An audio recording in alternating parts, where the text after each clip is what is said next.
नमस्ते दोस्तों, आज हम इस वीडियो में बात करेंगे IKS IPO के बारे में। इस वीडियो में देखेंगे कि अगर किसी को IPO मिल जाता है तो क्या ये कंपनी रखना चाहिए हमको लॉन्ग टर्म के हिसाब से या तुरंत लिस्टिंग गेन के हिसाब से बेच देना चाहिए, और कितना लिस्टिंग गेन होगा यानी कि GMP कितना चल रहा है इसका, इसके ऊपर भी हम बात करेंगे।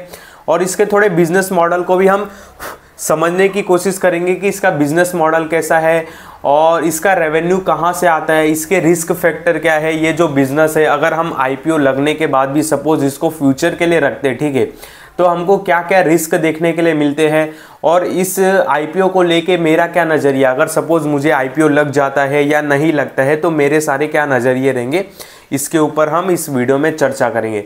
यहाँ पे देख सकते हो कि पूरा IPO का नाम क्या है, इन्वेंचर नॉलेज सॉल्यूशन IPO, ठीक है। स्टार्टिंग में बता देता हूँ कि ये एक समझ सकते हो कि IT सर्विस जैसा एक कंपनी है। IT सर्विस जैसा नहीं है पर उसी टाइप का, मैं आपको बताता हूँ।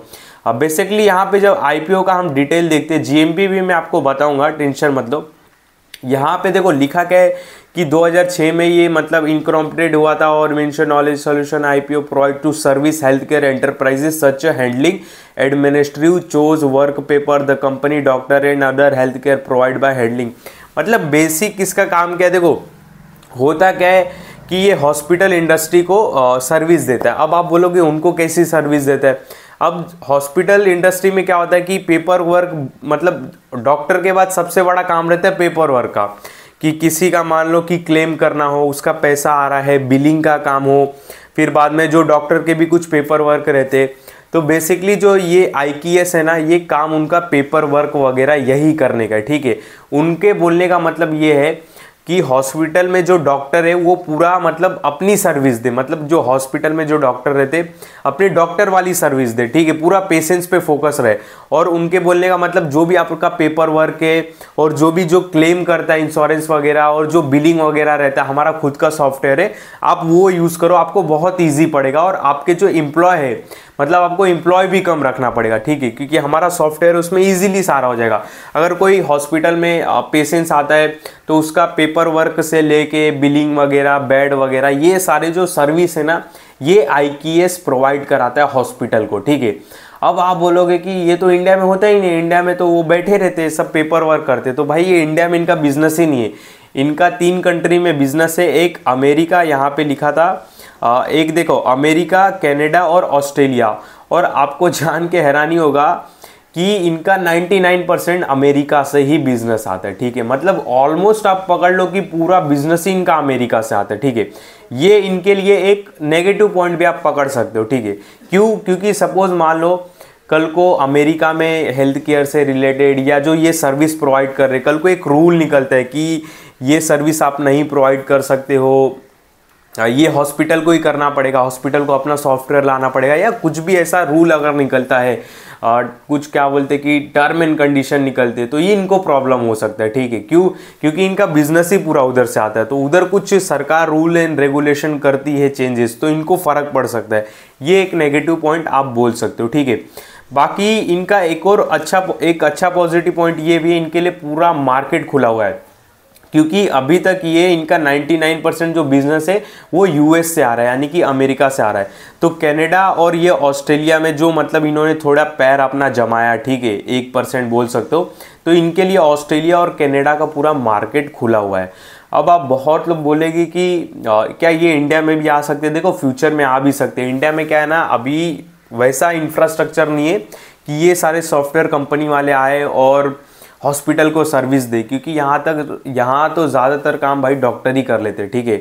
डॉक्टर या उनके नीचे जो हाथ के नीचे जो काम करने वाले वो कर लेते हैं। और इधर उतना वेल डेवलप इंफ्रास्ट्रक्चर भी नहीं है कि भाई प्रॉपर बिलिंग हो और क्या बोलते कि इंश्योरेंस वगैरह वाला आए और ये वो खुद ही हॉस्पिटल वाले संभाले, तो छोड़ दो, ठीक है। वो तो बोलने का मतलब ये है कि इनका एक नेगेटिव पॉइंट है कि इनका रेवेन्यू एक ही कंट्री से पूरा आ रहा है, आप ऐसा बोल सकते हो। और सेकेंड एक अच्छी बात यह है कि इनके लिए पूरा मार्केट खुला हुआ है, ठीक है। बाकी ये देखो सर्विस वगैरह ये प्रोवाइड कराते हैं आपको, मैंने लमसम में बता दिया कि मेडिकल इंडस्ट्री को। यहाँ पे देखो लिखा भी है कि outpatient service facility also known as ambulatory care provide medicare क्या provide medical care without requiring admission to hospital, other facility invention, treatment service, ये सारे हेल्थ केयर सर्विस प्रोवाइड कराते। ठीक है, बिजनेस तो हमने समझ लिया, बिजनेस काफ़ी इनका यूनिक है, काफ़ी अलग है। अब देखते हैं कि ये आईपीओ से कितना पैसा जुटाने वाले। ये आईपीओ से अराउंड 2497 करोड़ जुटाने वाले।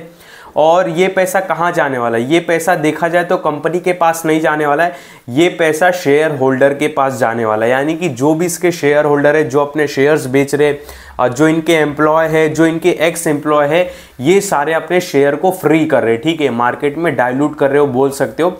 और ये सारा पैसा उनके पास जाने वाला है। यहाँ पे कंपनी में कुछ भी इंप्रूवमेंट करने के लिए पैसा 1 रुपया भी नहीं लगने वाला है, पूरा शेयर होल्डर के पास जाने वाला है। यहाँ पे देखो, कंपनी की कंडीशन की बात करो तो कंडीशन काफ़ी अच्छा है। ठीक है, अच्छे खासे रिजर्व वगैरह सारे कुछ पड़े हैं। और फिर क्या बोलते कि यहाँ पे नीचे आते हैं तो सबसे देखो, यहाँ पे रिजर्व अच्छा है, सेल्स वगैरह, नेट प्रॉफिट देखा जाए तो ठीक ठाक डिसेंट है। देखो यहाँ पे मैं आपको दिखाऊं तो मार्केट कैप 22,000 करोड़ अभी निकल के आ रहा है, आरओसी 30 का है। और फिर बाद में यहाँ पे नीचे आते हैं तो यहाँ पे ईयरली सेल्स भी डाटा दिया हुआ है कुछ, मेरे ख्याल से हाँ दिया हुआ है। तो ईयरली सेल्स भी देखे तो ठीक ठाक है, डिसेंट है। ठीक है, उतना अच्छा भी नहीं बोल सकते हो। यहाँ पे नीचे आते हैं तो देखो, रिजर्व भी अच्छा खासा पड़ा है और डेप्ट भी ठीक ही ठाक पड़ा है। मतलब 935 करोड़ का डेप्ट है और रिजर्व बोले तो 1360 करोड़ का है। यहाँ पे एक चीज़ मैंने देखा, सेल्स काफ़ी अच्छी तरीके से इनकी ग्रोथ हुई है पिछले 4 सालों में।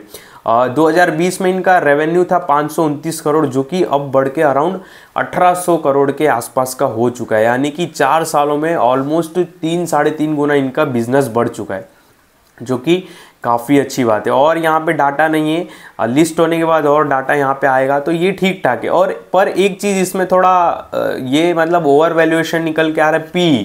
पी की बात करें तो 61 और 60 के पी पे आ रहा है, जो कि काफ़ी हाई है। और देखा जाए तो ये एक बोल सकते हो कि आप एक आईटी सर्विस जैसे कंपनी है। ठीक है, बेसिकली देखा जाए तो 60 के पी पे थोड़ा वैल्यूएशन ज़्यादा निकल के आ रहा, बोल सकते हो आप। बाकी और कुछ बताने लायक नहीं है। डेट वगैरह तो आपने देख लिया, ओपन और बंद कब होएगा। यहाँ पे मैं फाइनल डिसीजन भी मैं आपको बता देता हूँ अपना।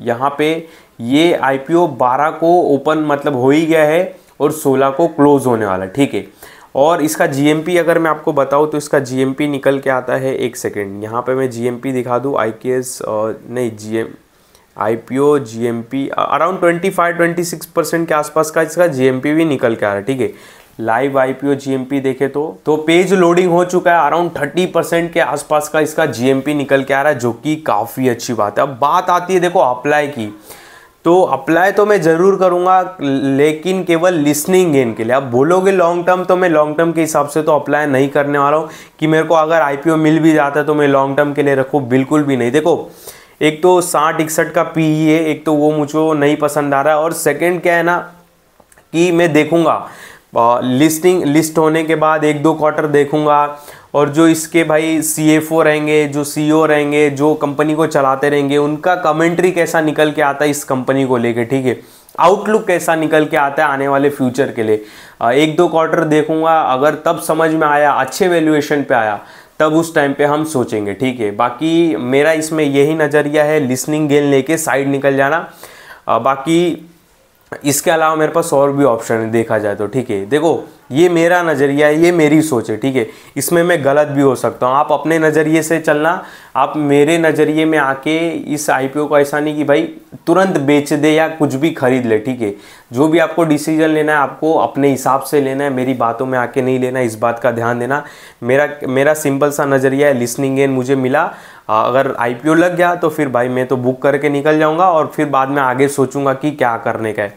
जब ठीक ठाक अच्छे वैल्यूएशन पे आ जाएगा और इनके जो मालिक, सीईओ, एमडी जो भी कंपनी को चला रहे, अच्छी कमेंट्री निकल के आती है, तब फिर बाद में हम सोचेंगे कि इस कंपनी को लेके क्या करना है। ठीक है, बाकी इस वीडियो में आपको कोई भी मैं उत्साहित नहीं कर रहा हूँ कि जाके आईपीओ को अप्लाई करो, अनअप्लाई करो, नहीं, वो सारे आपके पर्सनल डिसीजन है, तो इस बात का बहुत ध्यान देना।